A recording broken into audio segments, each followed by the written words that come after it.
So if you've been paying attention to this channel, we've run the entire gamut of emotions and perspectives when it comes to Kirk Cousins and his stupid-ass jabroni giant-sized contract. Because if you go back to him in Washington, the fact that Daniel Snyder, who has paid everyone under the sun at least $18 billion, the only person that he would never give a long-term extension to was Kirk Cousins.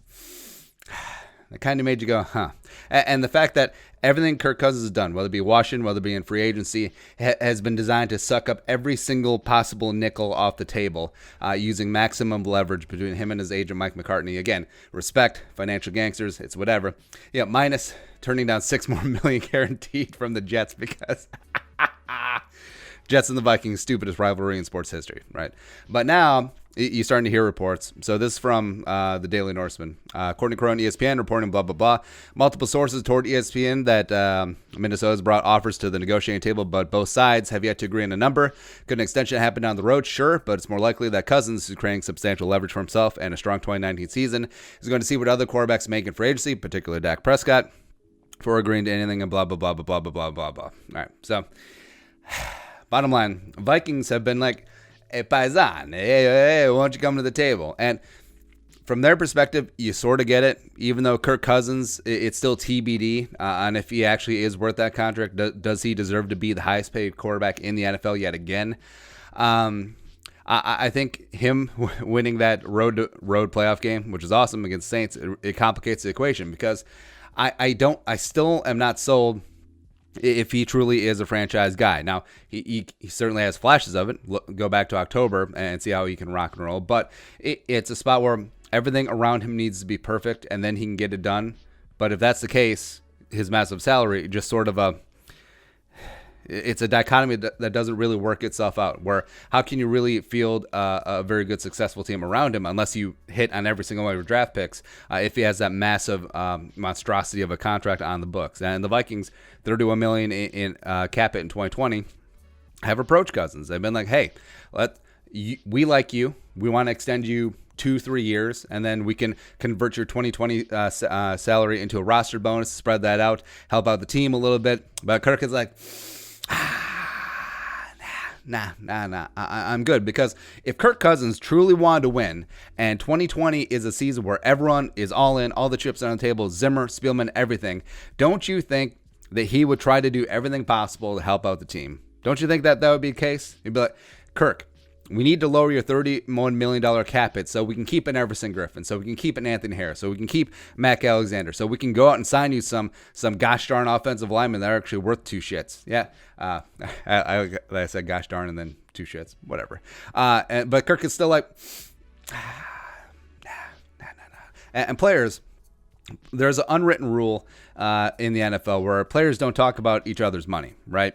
You get everything that you can when you can get it. It's great, right? But if I'm a player in the Vikings locker room and you see Kirk Cousins, who, given his frugality, has more money that he can spend in 17 lifetimes, the fact that he won't budge an inch, that he won't take another big, massive contract from the Vikings in order to help them out in their 2020 cap situation to help improve the team, they have got to look at that and be like, what, bro? What is going on? So let me get this straight.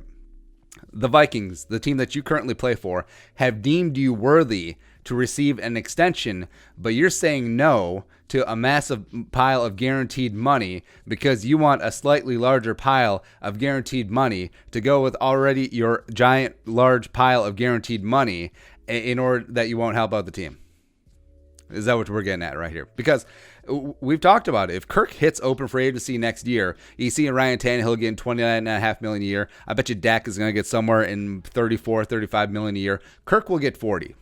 With the new CBA, that cap going up, and the fact that it is open free agency, Kirk will get $40 million per year. Now, maybe the Vikings, we talked about the Vikings set a dangerous precedent with Kirk Cousins, especially if they want him back on a second contract, because he'll be like, well, my last contract was fully guaranteed.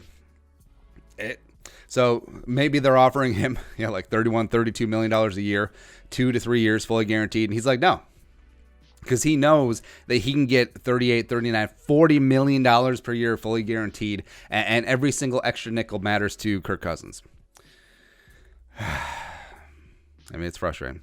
It's frustrating the fact that the Vikings have deemed Cousins worthy enough for an extension. They're like, okay, we'll put off rebuilding this franchise for another few years. Maybe we can get done with Kirk Cousins. And maybe they can.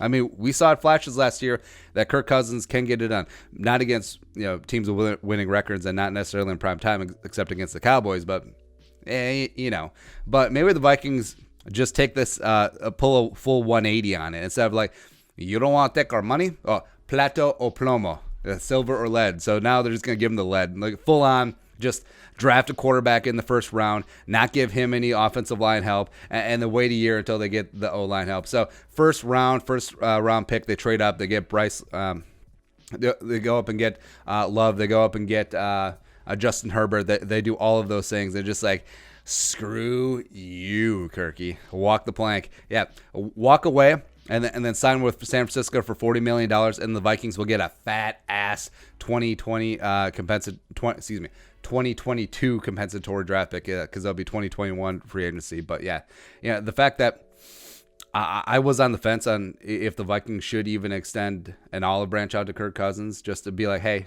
just to see where we're at the market, and the fact that he's just completely shutting him down, that shuts me down. That completely turns me and sours me on Kirk Cousins, even though it is a smart financial move. Whatever. All right, your thoughts. Kirk Cousins turned down multiple extension offers from the Vikings. Let us know your thoughts in the comment section below. Also, subscribe for daily Vikings takes. If you want to support the work, pull us up on the Venmo. Plus, give us a follow on social media as well. But until next time, Skol, production value.